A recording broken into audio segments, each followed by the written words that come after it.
بسم اللہ الرحمن الرحیم۔ قربانی ایک عظیم عبادت ہے جو کہ آدم علیہ السلام کے دور سے لے کر نبی کریم علیہ السلام کے دور اقدس تک جاری رہی۔ مختلف امتوں میں قربانی کا حکم موجود تھا، لیکن ہر امت میں اس کے احکام مختلف تھے۔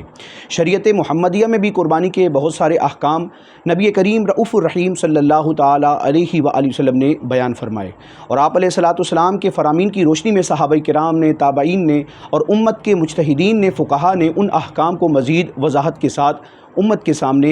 بیان کیا۔ تو قربانی سے متعلق بہت سارے احکامات ہیں، لیکن کچھ احکامات ایسے ہیں جن کا تعلق قربانی کے جانور کے ساتھ ہے،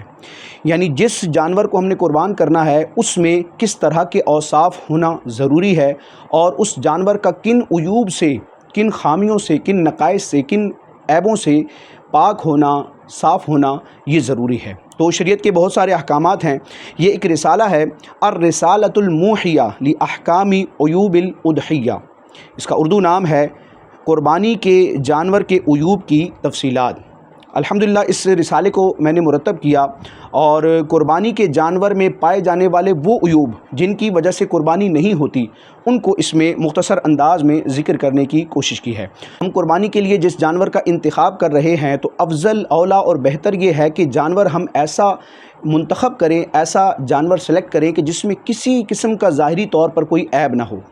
وہ قیمت میں بھی اعلیٰ ہو، وہ دکھنے میں بھی اعلیٰ ہو، خوبصورت ہو، فربا ہو، اور اس میں ظاہری طور پر کوئی بھی نقص موجود نہ ہو۔ یہ سب سے اعلیٰ صورت ہے، اور اس میں عافیت بھی ہوتی ہے کہ بغیر کسی شک کے، بغیر کسی تردد کے، بغیر کسی اختلاف کے ایسے جانور کی قربانی اعلیٰ درجے پر ہوتی ہے، ادا ہوتی ہے۔ لیکن اگر اس میں کوئی عیب پایا جائے تو اب عیب دو طرح کے ہوتے ہیں۔ قربانی کے جانور میں پائے جانے والے عیب دو طرح کے ہوتے ہیں۔ ایک ہوتا ہے عیب فاحش، جس کو بڑا اور ظاہری عیب کہا جاتا ہے، اور عیب فاحش کی وجہ سے جانور کی قربانی نہیں ہوتی۔ اور ایک ہوتا ہے عیب یسیر، یعنی معمولی سا عیب ہوتا ہے، عیب تو ہوتا ہے لیکن شریعت اس عیب کی وجہ سے اس جانور کو قربانی کے طور پر ذبح کرنے سے منع نہیں کرتی۔ یعنی اس عیب یسیر، معمولی عیب کی وجہ سے اگر ہم نے جانور کی قربانی کر دی، جانور میں عیب یسیر موجود تھا اور ہم نے ایسے جانور کی قربانی کر دی، تو قربانی کا واجب ادا ہو جائے گا، قربانی جائز ہو جائے گی، لیکن یہ عمل مکروہ تنزیہی ہے۔ مکروہ تنزیہی کا مطلب ہوتا ہے کہ یہ شریعت کی نظر میں ناپسندیدہ عمل ہے، گناہ نہیں ہے، اگر کر لیا تو ٹھیک ہے، اور نہ کرتے تو بہتر تھا۔ مکروہ تحریمی اور تنزیہی میں یہی فرق ہوتا ہے۔ مکروہ تحریمی گناہ ہوتا ہے، یعنی وہ شریعت کو ناپسند بھی ہوتا ہے اور شریعت نے اس کو ناجائز بھی قرار دیا ہوتا ہے، لیکن مکروہ تنزیہی وہ مکروہ ہوتا ہے، وہ ناپسندیدہ عمل ہوتا ہے جس کو شریعت نے ناپسند تو کیا ہے لیکن اس کے ارتکاب کو ناجائز اور گناہ قرار نہیں دیا۔ تحفۃ الفقہاء نامی ایک کتاب میں یہ اصول موجود ہے کہ وما جاز مع العیب فہو مع الکراہۃ وَإِنَّمَا الْمُسْتَحَبُّ هُوَ السَّلِیمَةُ عَنِ الْعُیُوبِ الظَّاہِرَةِ۔ یہ قربانی کے جانور سے متعلق ایک اصول ہے کہ جو قربانی عیب غیر فاحش کے ساتھ ہوتی ہے، یعنی چھوٹے معمولی عیب کے ساتھ ہوتی ہے، وہ مکروہ تنزیہی کے ساتھ ہوتی ہے، کراہت تنزیہی اس میں پائی جاتی ہے، اور جانور کا ہر طرح کے ظاہری عیوب سے سلامت ہونا یہ مستحب ہے۔ بارے شریعت میں بھی اسی مسئلے کو یوں بیان کیا گیا کہ قربانی کے جانور کو عیب سے خالی، قربانی کے جانور کو عیب سے خالی ہونا چاہیے، اور تھوڑا سا عیب ہو یعنی عیب یسیر ہو تو قربانی ہو جائے گی، مگر مکروہ ہوگی، یعنی کہ مکروہ تنزیہی ہوگی، یعنی کہ گناہ نہیں ہے لیکن وہ شرعاً ناپسندیدہ عمل ہے۔ اور زیادہ عیب ہو یعنی کہ عیب فاحش ہو تو ہوگی ہی نہیں، یعنی کہ قربانی نہیں ہوگی۔ اور فتاوی رضویہ شریف میں بھی قربانی کے جانور سے متعلق ایک مقام پر ذکر کیا گیا کہ آنکھ، کان، ہاتھ، پاؤں سب اعضاء سلامت ہونا یہ ضروری ہے جانور کا۔ اب یہ جو عیب فاحش ہوتا ہے جس کی وجہ سے جانور کی قربانی نہیں ہوتی، اس عیب فاحش کی ڈیفینیشن کیا ہے؟ تو اس کو عام انداز میں، آسان انداز میں ہم یوں سمجھ سکتے ہیں کہ جس عیب کی وجہ سے جانور کے حسن و جمال، منفعت یعنی کہ اس سے حاصل ہونے والے نفع اور جسم میں کمی یا نقصان پیدا ہو جائے اور قیمت میں کمی آ جائے، اسے عیب فاحش کہتے ہیں۔ یعنی جانور میں کوئی ایسا عیب پایا گیا کہ اس کا حسن و جمال، اس کے ظاہری اعضاء کا حسن و جمال وہ ختم ہو گیا، وہ عیب والا ہو گیا، یا اس سے حاصل ہونے والی جو منفعت تھی، نفع تھا، وہ ختم ہو گیا، یا پھر اس کے جسم میں کسی بھی مقام پر کوئی کمی اور نقصان آ گیا اور اس کی وجہ سے اس جانور کی قیمت گر گئی، تاجروں کی نظر میں اس کی مارکیٹ ویلیو جو تھی وہ گر گئی، وہ کم ہو گئی، تو یہ عیب فاحش ہے، بڑا عیب ہے، اور اس عیب کے ہوتے ہوئے اس جانور کی قربانی شرعاً جائز نہیں ہے۔ فتاوی عالمگیری میں بھی عیب فاحش کی تعریف اس انداز میں بیان کی گئی، اور یہ بیان کیا گیا کہ جانور کا، قربانی کے جانور کا عیب فاحش سے یعنی بڑے عیب سے پاک ہونا یہ ضروری ہے۔ چنانچہ فتاوی عالمگیری کا جزیہ ہے کہ اما صفتہ فہو ان یکون سلیما من العیوب الفاحشہ، یعنی کہ قربانی کے جانور کا فاحش عیوب سے سلامت ہونا ضروری ہے۔ اور بدائع الصنایع میں بھی اسی مسئلے کو یوں بیان کیا گیا کہ سلامت المحلی عن العیوب الفاحشہ، یعنی قربانی کا جو محل ہے وہ جانور، قربانی کا جو محل ہے وہ جانور، اس میں عیب فاحش نہ ہو، اس کا عیب فاحش سے سلامت ہونا یہ ضروری ہے۔ اب عیب کیا ہوتا ہے تو یاد رکھیں، جانور میں پایا جانے والا ہر وہ نقص، ہر وہ کمی، ہر وہ تبدیلی کہ جس کی وجہ سے جانور کی قیمت بیوپاریوں جو کہ جانور کو خریدنے اور بیچنے کا کام کرتے ہیں، ان تاجروں کی نظر میں اگر اس عیب کی وجہ سے جانور کی قیمت میں کمی آ جاتی ہے تو سمجھ لیں کہ یہ عیب فاحش ہے، یہ وہ عیب ہے جس کی وجہ سے جانور کی قربانی نہیں ہوگی۔ چنانچہ ہدایہ میں اسی اصول کو بیان کیا گیا کہ کل ما اوجب نقصان الثمن فی عادت التجار فہو عیب، یہ ایک اصول ہے کہ عیب اس کو کہتے ہیں، جانور میں پایا جانے والا عیب جس کو عیب فاحش بھی کہا جاتا ہے، بڑا عیب کہا جاتا ہے جو کہ قربانی کے لیے رکاوٹ بنتا ہے، عیب اس کو کہتے ہیں جس کے سبب چیز کی قیمت تاجروں کی نگاہوں میں کم ہو جاتی ہے۔ تو اب اصول یہ بنا کہ جانور میں اگر ایسا عیب موجود ہے جس کی وجہ سے اس کا حسن و جمال ختم ہو جاتا ہے، یا اس سے حاصل ہونے والی جو منفعت تھی وہ مکمل طور پر ختم ہو جاتی ہے، اور اس جانور کی قیمت میں اس عیب کی وجہ سے کمی ہو جاتی ہے، تو یہ عیب فاحش ہے، اور اس عیب کے ہوتے ہوئے اس جانور کی قربانی شرعاً جائز نہیں۔ یعنی اس جانور کو ذبح کر دیا تو وہ جانور حلال ہو جائے گا، اس کا گوشت کھانا جائز ہے، لیکن قربانی ادا نہیں ہوگی، قربانی کا واجب ادا نہیں ہوگا۔ اب یہ جو اصول ہے اس کو عربی زبان میں بھی ہم سنتے ہیں، چنانچہ فتاوی عالمگیری، فتاوی تتار خانیہ اور محیط برہانی اور اس کے علاوہ فقہ حنفی کی دیگر کتب میں اس اصول کو فقہاء کرام نے بیان فرمایا ہے کہ کل عیب یزیل المنفعۃ علی الکمال او الجمال علی الکمال یمنع الاضحیۃ وما لا یکون بہذہ الصفۃ لا یمنع۔ اب اس کا خلاصہ کیا ہے؟ خلاصہ یہ ہے کہ ہر وہ عیب جو جانور کے حسن و جمال یا منفعت یعنی نفع کو مکمل طور پر ختم کر دے، اس کی وجہ سے قربانی جائز نہیں ہوتی، اور ہر وہ عیب جو ایسا نہ ہو، یعنی جس عیب کے ہونے کے باوجود وہ جانور خوبصورت ہی نظر آئے، اس کے حسن و جمال میں کوئی واضح خرابی نہ آئے، اور اس کی منفعت بھی ختم نہ ہو، اور اس کی قیمت میں بھی کمی نہ آئے، تو ہر وہ عیب جو ایسا نہ ہو اس کی وجہ سے قربانی ناجائز نہیں ہوتی، یعنی جائز ہوتی ہے، لیکن چونکہ یہ عیب موجود ہے، اگرچہ بڑا عیب نہیں ہے، عیب فاحش نہیں ہے، لیکن عیب یسیر ہے، تو کچھ عیب ہے، اس وجہ سے قربانی ہو تو جائے گی، لیکن یہ مکروہ تنزیہی ہے۔ یاد رکھیں، جن عیوب کا ذکر کیا گیا یا کیا جائے گا، اس سے مراد ظاہری عیوب ہیں، یعنی جانور کے اعضاء کے ظاہری حصے پر اگر کوئی اس طرح کا عیب موجود ہے جس کو عیب فاحش قرار دیا جاتا ہے تو اس جانور کی قربانی جائز نہیں ہوگی۔ لیکن اگر جانور کے جسم کے کسی اندرونی حصے میں کوئی عیب ہے جو بظاہر نظر نہیں آ رہا، تو جو اندرونی عیوب ہوتے ہیں ان کی وجہ سے قربانی ناجائز نہیں ہوتی، وہ قربانی ہونے کے لیے رکاوٹ نہیں بنتے۔ تو اب ہم دیکھتے ہیں کہ مختلف قسم کے جانوروں میں مختلف قسم کے عیوب پائے جاتے ہیں، کچھ عیب یسیر ہوتے ہیں، کچھ عیب فاحش ہوتے ہیں، یعنی کچھ چھوٹے عیب ہوتے ہیں، کچھ بڑے عیب ہوتے ہیں۔ عیب یسیر یعنی چھوٹا اور معمولی عیب ہوگا تو جانور کی قربانی ہو جائے گی، لیکن مکروہ تنزیہی ہوگی، یعنی ایسا کرنا ناپسندیدہ ہے اگرچہ گناہ نہیں۔ اور اگر جانور میں عیب فاحش پایا جائے، بڑا اور ظاہری عیب پایا جائے، تو اب عیب فاحش ہونے کی وجہ سے جانور کی قربانی ہوتی ہی نہیں، یعنی جانور ذبح کر دیا تو وہ حلال ہو جائے گا، اس کا گوشت کھانا بھی جائز ہوگا، لیکن اس کو قربانی شمار نہیں کیا جائے گا، قربانی کا واجب ایسے جانور کو ذبح کرنے سے ادا نہیں ہوگا۔ کمزور جانور کی قربانی کرنا کیسا؟ یہ ایک سوال ہے، کمزور جانور کی قربانی کرنا کیسا؟ تو کمزور جانور کی قربانی کرنا جائز نہیں ہے، لیکن اس کمزوری سے کیا مراد ہے؟ اگر دبلا پتلا جانور ہے، زیادہ فربا نہیں ہے، تو بعض لوگ اس کو بھی کمزور جانور ہی شمار کرتے ہیں، تو کمزوری سے مراد یہ نہیں ہے کہ بظاہر وہ فربا نہ ہو تو اس کی قربانی ناجائز ہو جائے، بلکہ اس کی تشریح ہے کہ کمزوری کس درجے کی ہو کہ اس درجے پر پہنچ کر جانور کی قربانی ناجائز ہو، تو اس کا اصول یہ ہے کہ اتنے کمزور جانور کی قربانی جائز نہیں جس کی ہڈیوں میں مغز نہ رہا ہو، بالکل لاغر ہو چکا ہے، یعنی وہ اپنے پاؤں پر کھڑا بھی نہیں ہو پا رہا، بالکل لاغر ہو چکا ہے، اس جانور کی ہڈیوں میں مغز نہیں رہا، تو اتنا کمزور جانور قربانی کے لیے جائز نہیں ہے، یعنی ایسے جانور کی قربانی کی تو قربانی نہ ہوگی۔ اگر جانور بیمار ہو تو اس کی قربانی ہوگی یا نہیں؟ تو اب وہ کون سی بیماری ہے جس کی وجہ سے جانور کی قربانی نہیں ہوتی؟ تو اس کے لیے اصول یہ ہے کہ ایسے بیمار جانور کی قربانی جائز نہیں جس کی بیماری ظاہر ہو۔ اب بیماری کے ظاہر ہونے کا مطلب یہ ہے یعنی جو بیماری کی وجہ سے چارہ نہ کھائے۔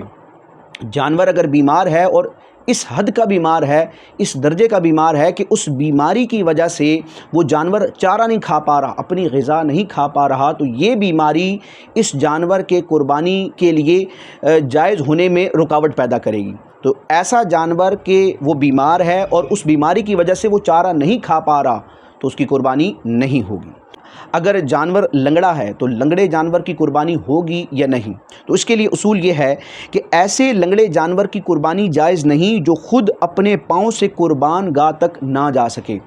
یعنی جانور کی ایک آدھ ٹانگ اتنی ڈیمیج ہو چکی ہے کہ وہ جس مقام پر موجود ہے اس مقام سے قربان گاہ تک پیدل نہ جا سکے، اپنے پاؤں پر نہ جا سکے، اس کو اٹھا کر لے جانا پڑے، کسی سہارے کے ذریعے لے کے جانا پڑے، تو پھر یہ مسئلہ ہوگا۔ لہٰذا اگر لنگڑا جانور ایسا ہے کہ جو خود قربان گاہ تک اپنے پاؤں کے ذریعے نہیں جا سکتا تو اس کی قربانی نہیں ہوگی۔ اچھا، یہ جو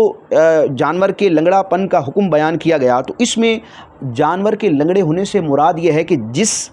ٹانگ میں لنگڑا پن ہے وہ ٹانگ اتنی ڈیمیج ہو چکی ہے کہ اب یہ جانور جب چلتا ہے تو 3 پاؤں سے چلتا ہے، اس پاؤں کو زمین پر نہیں لگا پاتا، تو یہ ہے لنگڑا جانور جس کی قربانی جائز نہیں۔ اور اگر ایسا ہے کہ اس کے پاؤں میں تھوڑا بہت مسئلہ ہے اور جب وہ چلتا ہے تو اس لنگڑے پن والے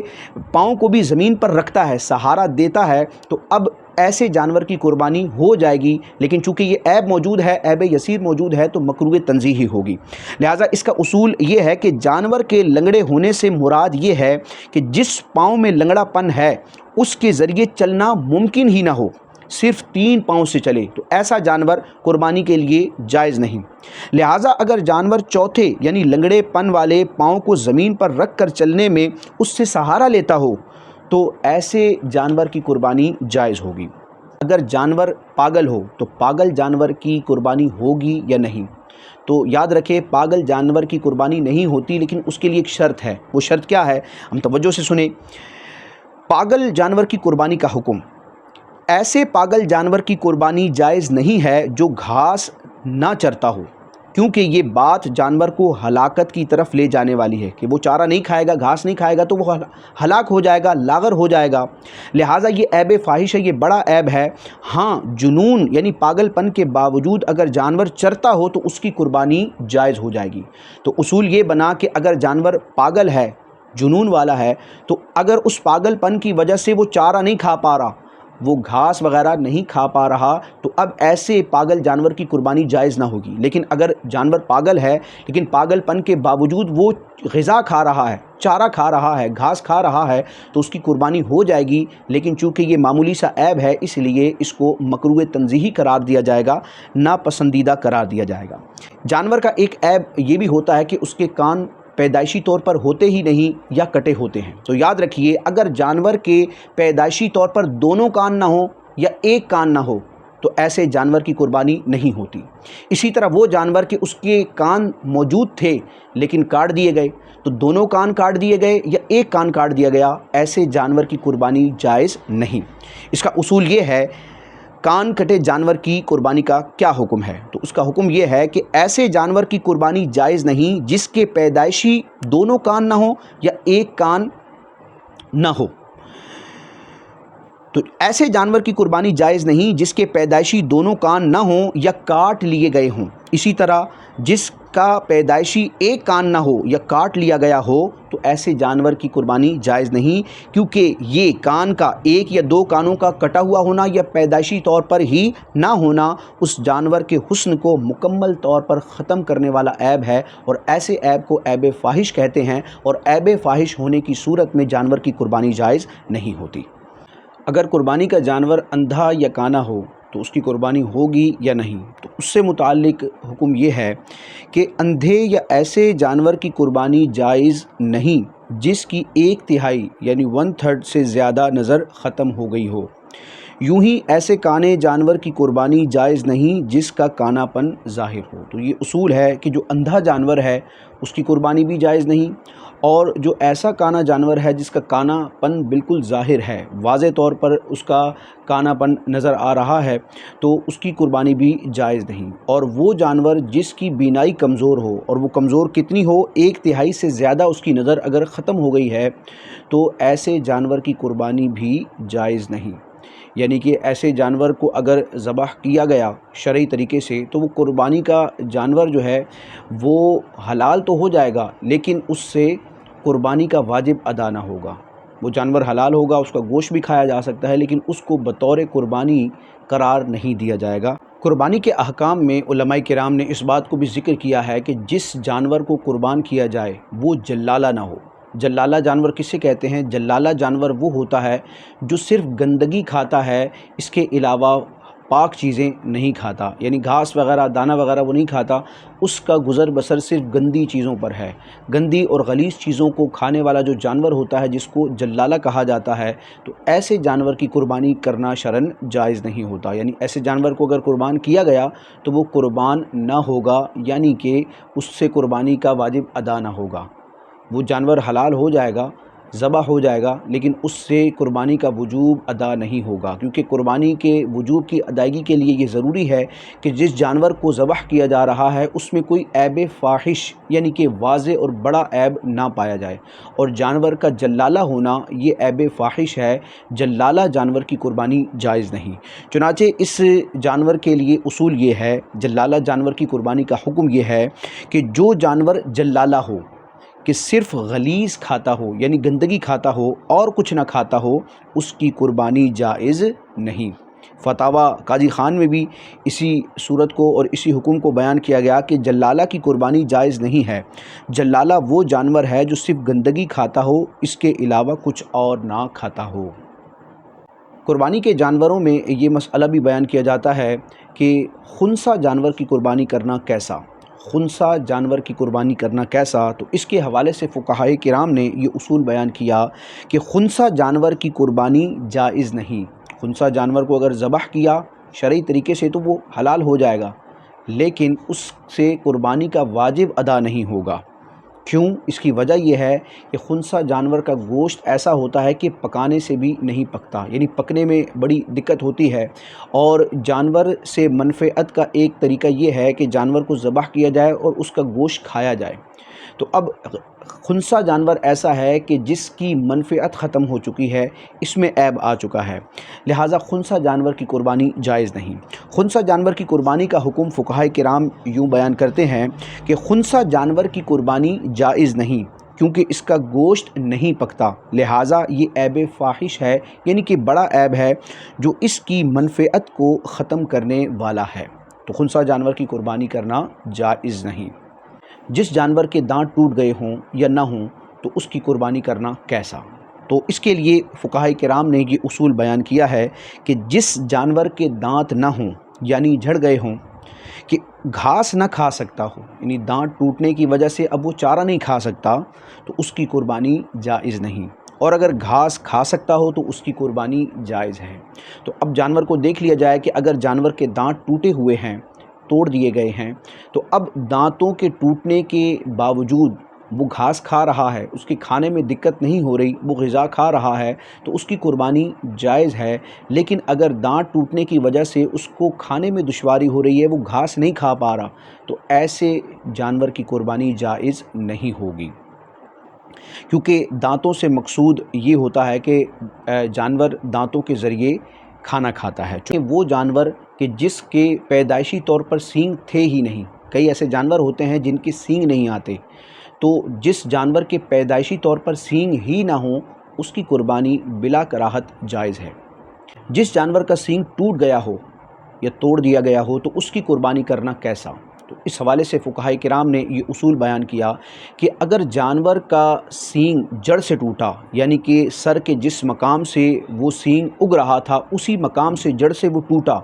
اور ٹوٹنے کے بعد ابھی زخم تازہ ہے، زخم موجود ہے، تو ایسے جانور کی قربانی کرنا جائز نہیں، کیونکہ جب سینگ جڑ سے ٹوٹے گا اور جڑ کا جو مقام ہے، سینگ اگنے کا جو مقام ہے وہ زخمی ہوگا تو یہ عیب فاحش ہے، اور عیب فاحش یعنی بڑے عیب ہونے کی صورت میں قربانی نہیں ہوتی۔ لیکن اگر سینگ تو جڑ سے ٹوٹا تھا، لیکن سینگ ٹوٹنے کے بعد جو زخم ہوا وہ زخم بھر گیا، زخم بالکل خشک ہو گیا ہے، زخم بالکل درست ہو گیا ہے، تو اب اس جانور کی قربانی ہو جائے گی۔ لیکن چونکہ اس کا سینگ ٹوٹا ہے لہٰذا اس میں کراہت تنزیہی ہوگی، یہ عیب یسیر ہے، معمولی عیب ہے، لیکن قربانی بہرحال اس کی ہو جائے گی۔ اور اگر ایسا معاملہ ہے کہ جانور کا سینگ جڑ سے نہیں ٹوٹا بلکہ درمیان سے ٹوٹ گیا ہے، سر کے جس مقام سے سینگ اگ رہا تھا وہاں پر وہ سینگ مضبوط ہے، اوپر سے ٹوٹ گیا، اس کا کنارہ ٹوٹ گیا یا آدھا ٹوٹ گیا یا اس کو توڑ دیا گیا، تو ایسی صورت میں جانور کی قربانی ہو جائے گی، کیونکہ اگر سینگ جڑ سے نہ ٹوٹا ہو، اوپر سے ٹوٹا ہو تو یہ عیب یسیر ہوتا ہے اور معمولی عیب ہونے کی صورت میں قربانی ہو جاتی ہے۔ جس جانور کی زبان کٹی ہوئی ہو اس کی قربانی ہوگی یا نہیں، تو فقہائے کرام نے اس حوالے سے یہ اصول بیان کیا ہے کہ اگر گائے کی زبان کٹی ہوئی ہے اور اس وجہ سے وہ گھاس نہیں کھا پا رہی، کیونکہ جو گائے ہوتی ہے، گائے بیل جو بڑے جانور ہوتے ہیں یہ زبان کے ذریعے چارہ چرتے ہیں، اپنی غذا کو اپنے منہ میں لے کر اس کو نگلتے ہیں، تو جب گائے کی زبان کٹی ہوئی ہوگی تو وہ گھاس نہیں کھا سکے گی۔ تو اگر گائے کی زبان کٹی ہوئی ہے اور وہ چارہ نہیں کھا پا رہی تو ایسی گائے کی قربانی، ایسے بڑے جانور کی قربانی نہیں ہوگی، یعنی اس کو ذبح کریں گے تو وہ حلال ہو جائے گی، اس کا گوشت کھانا جائز ہوگا، لیکن اس سے قربانی کا وجوب ادا نہیں ہوگا۔ لیکن اگر بکری ہے، چھوٹا جانور ہے اور اس کی زبان کٹی ہوئی ہے، لیکن زبان کٹی ہونے کے باوجود وہ چارہ کھا رہی ہے، گھاس کھا رہی ہے، کیونکہ بکری وغیرہ یہ دانت کے ذریعے عموماً گھاس کھاتی ہے، تو زبان کٹی ہونے کی صورت میں اگر بکری گھاس کھا رہی ہے، غذا کھا رہی ہے، تو ایسی بکری کی قربانی ہو جائے گی۔ زبان کٹے ہونا اور اس حالت میں اس کا چارے کو کھا لینا یہ ایسا عیب ہے جو عیب یسیر ہے، اور اس عیب یسیر کے ہوتے ہوئے قربانی ہو جائے گی، اگرچہ قربانی مکروہ تنزیہی ہوگی، یعنی بہتر یہی ہے کہ ایسے جانور کی قربانی نہ کی جائے۔ چنانچہ جس جانور کی زبان کٹی ہوئی ہو اس کی قربانی کا حکم فقہائے کرام یوں بیان کرتے ہیں: جس گائے کی زبان پوری کٹی ہوئی ہو اس کی قربانی جائز نہیں، اس لیے کہ گائے زبان کے ذریعے ہی چارہ کھاتی ہے، اور بکری کی زبان کٹی ہو تو اگر وہ گھاس کھا سکتی ہو تو اس کی قربانی جائز ہے، ورنہ نہیں۔ یعنی بکری میں بھی، چھوٹے جانور میں بھی اگر معاملہ ایسا ہے کہ اس جانور کی زبان کٹی ہوئی ہے اور وہ چارہ بھی نہیں کھا پا رہا تو گائے والا ہی حکم ہوگا، یعنی ایسی صورت میں اس بکری کی جس جانور کے تھن کٹے ہوئے ہوں یا خشک ہو گئے ہوں تو اس کی قربانی ہوگی یا نہیں۔ فقہائے کرام نے ایسے جانور کا حکم یوں بیان کیا ہے کہ جانور کے تھن کٹے ہوئے ہوں یا خشک ہوں، یا علاج کے ذریعے یعنی کسی ٹریٹمنٹ کے ذریعے اس کا دودھ خشک کر دیا گیا ہو تو ایسے جانور کی قربانی جائز نہ ہوگی۔ یہاں 3 صورتوں کو بیان کیا گیا کہ جانور کے تھن کٹے ہوئے ہیں یا تھن خشک ہو گئے ہیں یا علاج کے ذریعے کسی ٹریٹمنٹ کے ذریعے اس کا دودھ خشک کر دیا گیا ہے، تو تینوں صورتوں میں ایسے جانور کی قربانی نہیں ہوگی، قربانی جائز نہ ہوگی۔ اب جو چھوٹا جانور ہے یعنی بکری ہے تو اس میں 2 تھن ہوتے ہیں، تو 2 تھنوں میں سے ایک تھن بھی اگر کٹا ہوا ہے یا خشک ہے تو ایسے جانور کی قربانی نہیں ہوگی۔ اور جو بڑا جانور ہے جیسے اونٹنی ہے یا گائے ہے تو ان کے 4 تھن ہوتے ہیں، تو ان 4 میں سے اگر 2 تھن کاٹ لیے گئے یا خشک ہو گئے یا خشک کر دیے گئے ٹریٹمنٹ کے ذریعے تو ایسے بڑے جانور کی قربانی بھی نہیں ہوگی۔ چنانچہ اس کا اصول یہ ہے کہ بکری میں 1 تھن کا خشک ہونا اور گائے اور بھینس میں 2 کا خشک ہونا ناجائز ہونے کے لیے کافی ہے۔ جس جانور کے تھن کا سرا نہ ہو یا کاٹ دیا گیا ہو یا کٹ گیا ہو تو ایسے جانور کی قربانی ہوگی یا نہیں۔ فقہائے کرام نے اس حوالے سے اصول یہ بیان کیا ہے کہ بکری کے 1 تھن کا سرا اور اونٹنی یا گائے کے 2 تھنوں کے سرے پیدائشی طور پر نہ ہوں یا کسی وجہ سے ضائع ہو گئے ہوں تو ان کی قربانی جائز نہیں۔ ہاں اونٹنی یا گائے کے صرف ایک تھن کا سرا نہ ہو تو قربانی جائز ہے۔